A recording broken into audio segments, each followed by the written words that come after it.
we're not going to be constrained by technology. I'm Gabriele Strohschen. And I'm Vincent Wiggins.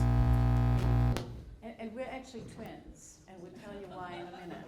Why is that funny? Talk about assumptions. I grew up in Berlin, Germany, before and after the wall that we just saw in a previous presentation.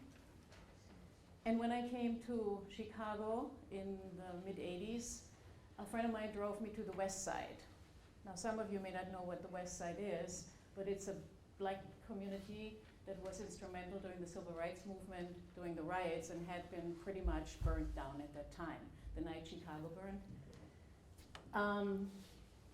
I was shocked because I had come from Germany after the war, but I grew up in a Germany after the war that had bombed out buildings, that had ruins, and that had an awful lot of poverty because there wasn't much left. And without going into some of the post-war stories that I lived and also experienced with my parents, I just basically stood in the West Side and I said, how the fill in the blank is this possible in the United States of America to have this kind of a community when a mile down the road there standeth DePaul University, whereupon I teach, with all the wealth in the world and doing all sorts of research upon the West Side people. And I'm getting too dramatic, so I have to tone myself down. But the point is, and I hope you feel that, it just made no sense that such a community could exist and has been researched upon, and yet we haven't done a blank thing about it. Thou shalt not cuss in adult education. I know this full well. But I really want to impress upon you that as a foreigner that had grown up in poverty, with parents that had been either psychologically or physiologically damaged by the war, that had been surviving invasions when Berlin was occupied, and rebuilt themselves and everything, and were post-traumatic disorder, or what was it, post-traumatic stress disorder, and managed in a white culture, in a European culture, hailed in this culture as, oh God, you're from Germany, oh how cool. And yet I come here and I say all of these people who have come before me haven't done anything about it. So that was my disorienting dilemma, and I couldn't get it at first. Now my twin has a similar experience perhaps, or I don't know. No, I don't know. Everything's perfect for me. Nothing to complain about. I was born in the South. I am a person of color, as you can see.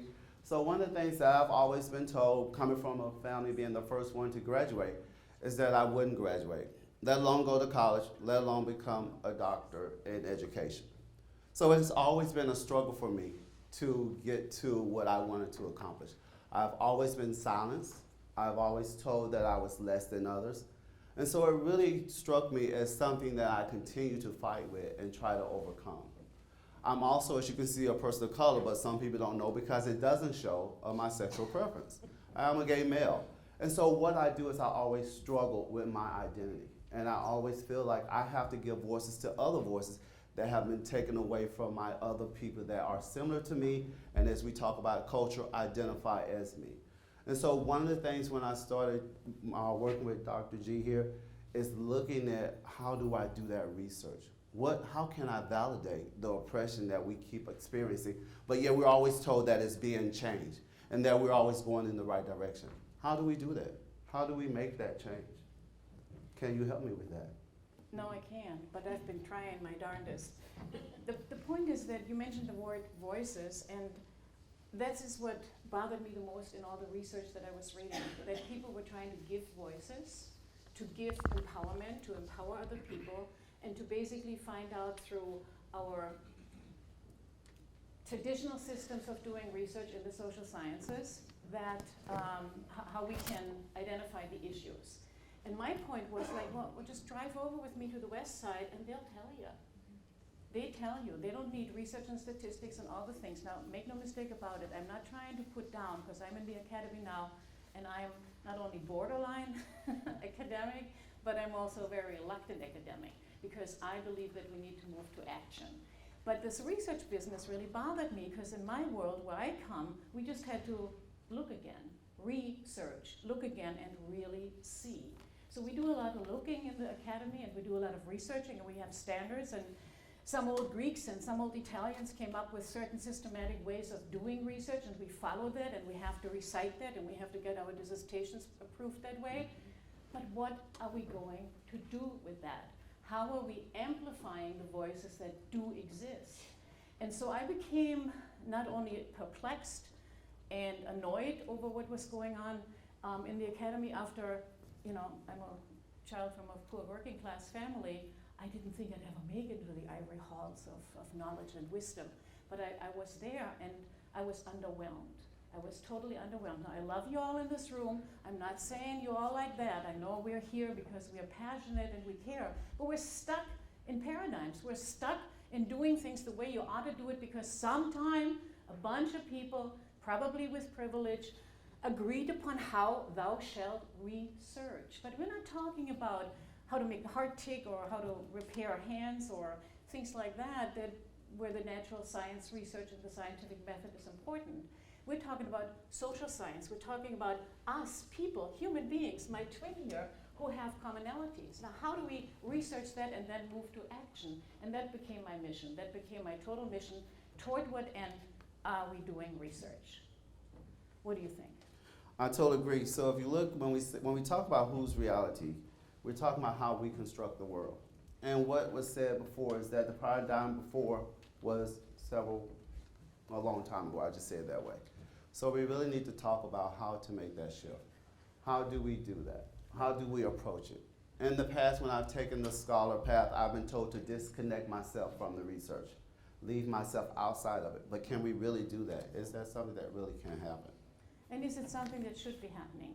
If we really want to cross boundaries, if we really want to understand and make a change in the world, we have to become active, and we have to take that researching and that seeing into a realm of a doing.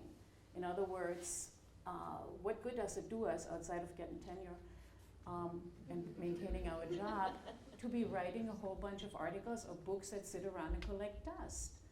Now, I need to point out before I upset the 90% of the room here, it's not an either-or proposition at all. It is really a both and. Sure, there's room and there's a space for anything, just like there are certain assignments that meet a task of learning, right, in the adult education realm. So we have to match toward what end we're researching and what the purpose is. Oddly enough, the beautiful hotel we stayed in had a, USA Today paper, and here it said, Chicago, great city, greater problems. There is a dark cloud over Chicago that is getting increasingly difficult to ignore. As summer comes to a close, murders are up 21% in the city from last year. The author, Amar Madhani, goes on and says, we read about the violence in Monday papers that give us macabre body count of those killed and wounded over the weekend. More often than not, the crime scenes are far away from where we digest the grim mayhem over a cup of coffee. And you know what? It's probably less than a block away. And we're not doing anything about it. So the paradigm that we are proposing for research in the social sciences to move to action, guess what, folks?